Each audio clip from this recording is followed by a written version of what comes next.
I asked this next presenter for some biographical information before introducing her, and I learned a number of things from what she provided me, and it's very impressive. But I decided that maybe it would be better if I just shared a couple stories with you. She has a long history of building capacity in nonprofit leadership. But I wanted to share my own experience. Now, I first went to an annual meeting of the American Printing House for the Blind in the year 2000. I served for a number of years as a trustee of the American Printing House. I have been to many, many, many meetings all around the blindness field, and they're not like a federation convention. And so after 25 years of going to various meetings, you learn a lot about the Vision Industrial Complex, and when you talk to people, you figure out pretty quickly whether they're a federation member or whether they're part of the old way of thinking. In 2019, Pam Allen and I went to a meeting, and Pam had just been at a session about marketing in the blindness field where they encouraged everybody who was there, including Pam, not to use the B word. So later that evening was the first time that I met this woman, and it was clear from the questions that she asked, from the interest that she showed in understanding the perspective that I had as a blind person, that she might think differently than someone who says we shouldn't use the B word. Now, this convention for a number of years now has heard all about the innovation of the Monarch. Yeah. And what you don't likely realize about the Monarch is that it's has come to be in a significant way because of the leadership this woman has provided to at APH in building partnerships, in managing resources and relationships.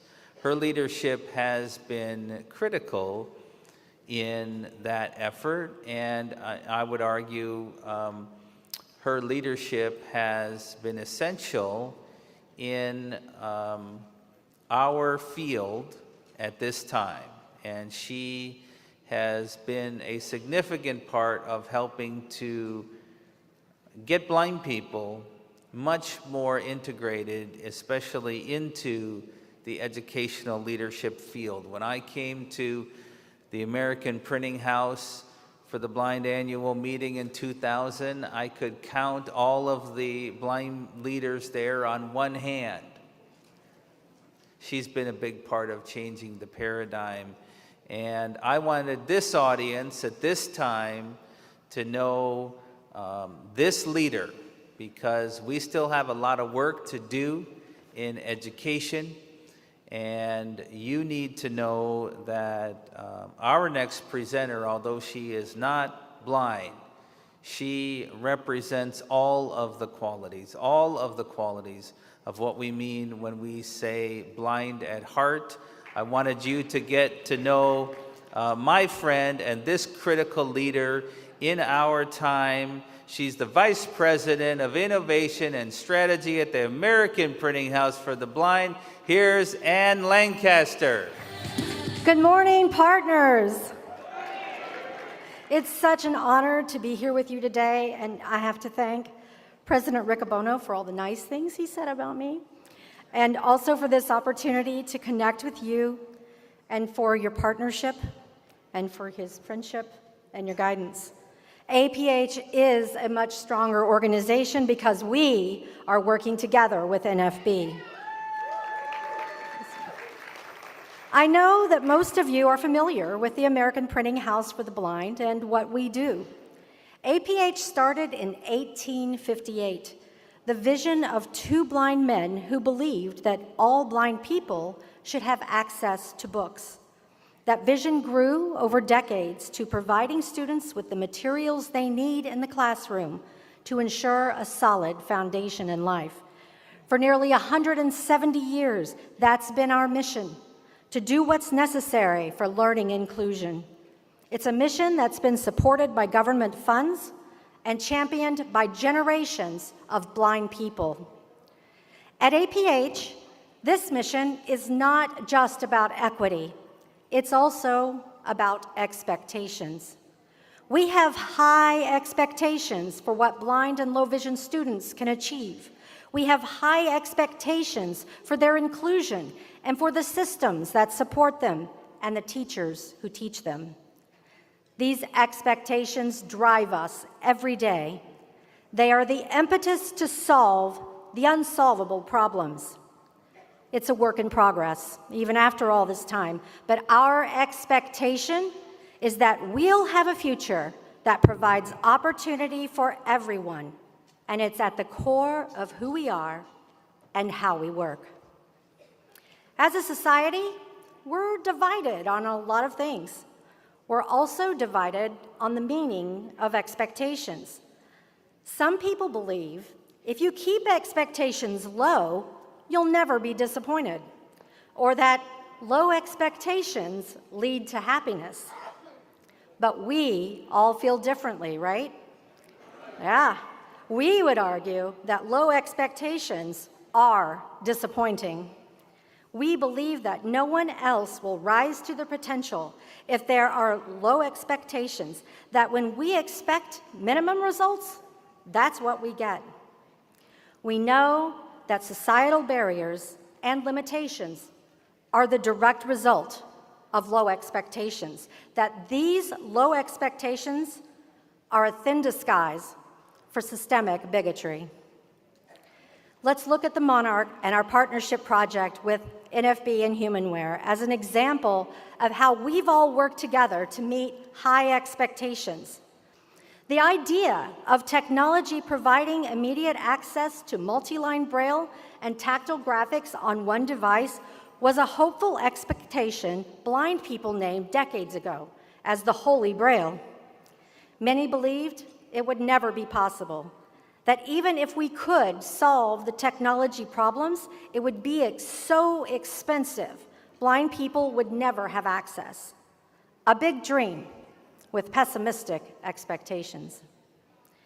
When we started the Monarch project, I felt like it was my duty to sit down with APH's president, Dr. Craig Metter, and tell him in detail all the many ways the project could fail. To which he responded, "I am not afraid of failing. I am afraid of not trying at all." Craig recognized that low expectations are more devastating and more costly than setting the bar high and working to achieve it. And I'm excited today to share with you what high expectations have achieved so far through the Monarch project. The Monarch has been publicly available for less than a year, and today there are nearly 1,100 Monarchs being actively used in classrooms around the world. Yes, and even better, most of those are supported by government-funded programs and made available free of charge to teachers, students, and adults transitioning in employment. It represents millions of dollars of public and private investment. And we're seeing early success, not just in access, but also in impact. Students in our Monarch pilot project are reporting that they're more interested in Braille and tactile graphics than ever before. They're even more interested in school. Parents are delighted that they can now help their children with their Braille homework and read together in the evenings. Teachers are finding more time available to actually work with their students, rather than on the time-consuming tasks of creating adaptable materials for their lessons. However, further success for the Monarch is being limited by the barriers of low expectations. Low expectations of school systems that are hesitant or refuse to write Monarch into an IEP because of liability concerns. Low expectations of schools that limit access to Monarch to only minutes each day, or those who refuse to teach with Monarch because the child isn't ready or the technology is too complicated. Low expectations of those who say it's too expensive for a family to be responsible for, or too expensive for an employer to purchase. Low expectations of systems that don't subsidize the costs of assistive technology and expect the cost burden to be on the person, despite laws that say otherwise. And the low expectations blind people sometimes have of themselves when they say, I don't need Braille. We can discuss how barriers create these low expectations all day long, and in many cases, the reasons they exist are at least temporarily justified. But at its core, they're the impact and conditioning of blatant discrimination. It's been a delight to see that it's the young people experiencing Monarch who have the highest expectations for its evolution. They're not shy about it, and they've shared their feelings through the Student Pilot Project. They want more, and they believe firmly they have a right to that access. Students want access to the learning management systems being used by their sighted peers in the classroom, and this requires certification for the Monarch by major technology companies that have platforms they want access to. They want more books, and they don't want their book apps to crash in the middle of reading Hunger Games, right? They want more games, games that will allow them to challenge and compete with gamers across the world, or to simply race a car in the desert and crash it and not get arrested. Race car driver down here. They want more tactile graphics, and they're specific, not just a tactile graphic of a car, but the chassis of a 1967 Mustang. They want to edit videos for their YouTube channel. They want to write music, make art, solve complicated math problems, write software programs, print their 3D creations, win science fairs, design their own fashion line, participate fully in class projects and contests. Students want to learn. They want to dream big dreams, and they aren't just setting the bar high for us, they're sending it to another galaxy. Now I'll tell you, their feedback easily represents hundreds of millions of dollars in necessary technology and software development. But they don't want to be told to have realistic expectations, because that's setting the bar too low for their ambitions. Their innocence of systemic barriers doesn't allow them to even consider that these things are high expectations. They are simply fair. They are what they need to answer that fire inside of them, that urgent call that from the moment they were born has always said, you can live the life you want.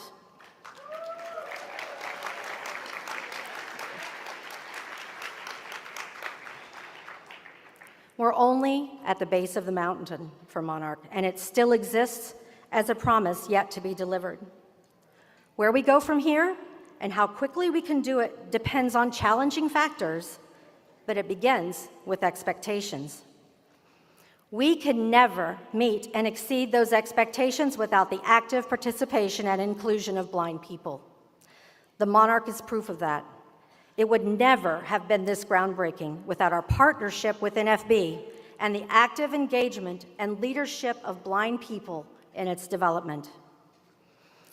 I have observed that for blind people, pushing the agenda of high expectations against the fragility of sighted privilege can be exhausting. As much as we crave your voice at APH, We endlessly request your feedback on products.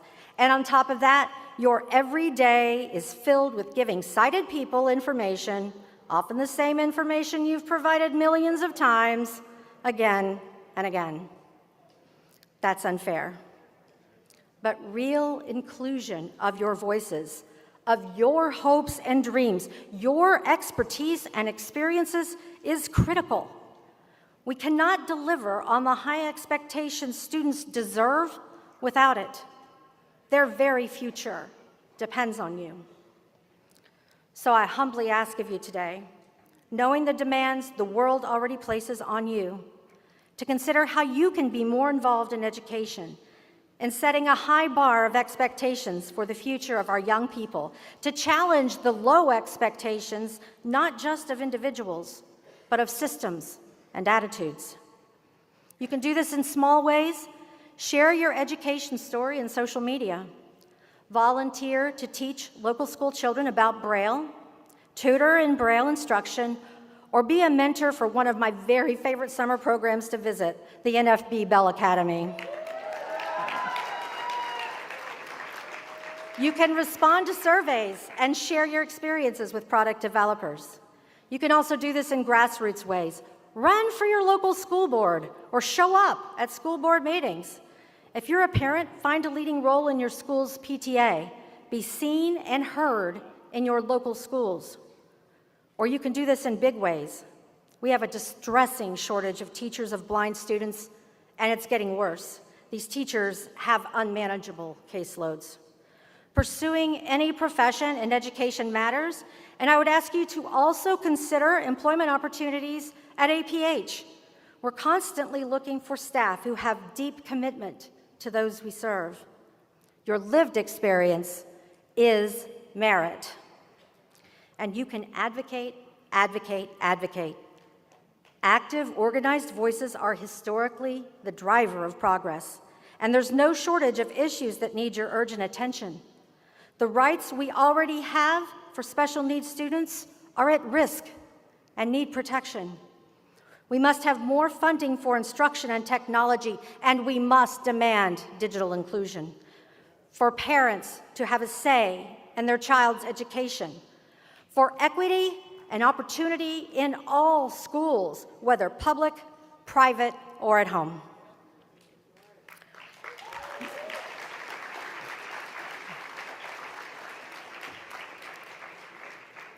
NFB is the preeminent advocacy organization in our field, and when you speak with a clear and persuasive voice, elected officials and government leaders listen.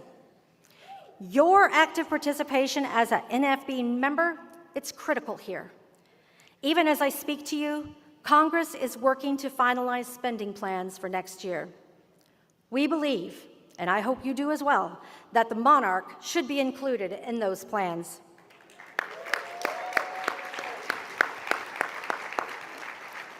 It is your voice that matters, and it is to you that Congress will respond. The majority of the voices in blindness in education today are coming from sighted people. And yes, we have good intentions and good hearts, and yes, we're your allies, and yes, we'll fight alongside you, but we will never, ever have your perspectives. And we should never, ever be allowed to set the expectations for you.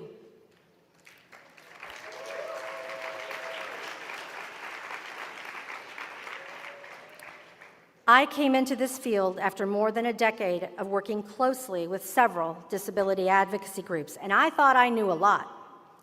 But I made all the same embarrassing mistakes, like thinking because I can't see anything without my contact lenses that I had empathy for the blindness experience.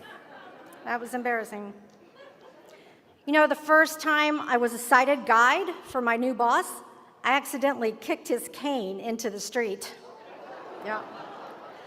I was pretty sure I was going to be the next one to be kicked to the curb. In my work, I've met blind people from all over the world, and every one of these hundreds of conversations has been perspective shifting. Very early on, I had the honor of spending time with Abraham Nemeth. Anybody know who I'm talking about here? I know you do, yes. Yeah. Mind blown. That's all I can say about meeting him. And I'll never, ever forget that conversation because it was the beginning of tearing down everything I thought I knew. I've learned a million lessons from every NFB convention I've attended and from the leaders and the membership of this incredible movement. I've learned from talking to parents about their hopes and their fears, from experiencing the joy of students as those walls to learning come tumbling down. I've watched blind colleagues handle with grace and self-advocacy just crazy situations, like when wait staff ask me what they would like to order for dinner, or when a rideshare refuses to take us somewhere because there's a guide dog, or when a hostess once asked if I wanted to accompany my colleague into the men's restroom so I could help him. For the record, we both said no, thank you.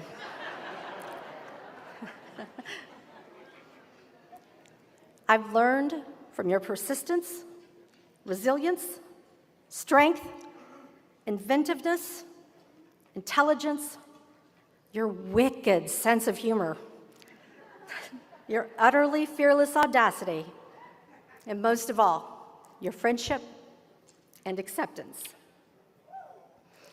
I'm so honored and grateful that you've welcomed me as a guest and a student in your world. You have challenged me, shaped me, and humbled me.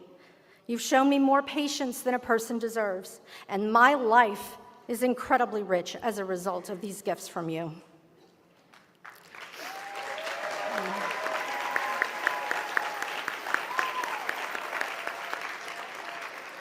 I'm still learning. I'll always be learning. But this I know for sure. When I reach that glorious moment, when I feel like I know everything there is to know about the expectations of blind people, I have royally messed up. Yep. If sighted people in the industry like me, or organizations like APH set your expectations for you, we will fail. Sighted people and the organizations of this field can do it with you, but we cannot do it for you, despite our legacy names, and that includes American Printing House for the Blind, by the way. This isn't a token invitation to the table. It's an acknowledgement that your hopes and dreams, your expectations are the table. Continue to hold our feet to the fire. Don't just participate in this journey with us, lead us where we need to go.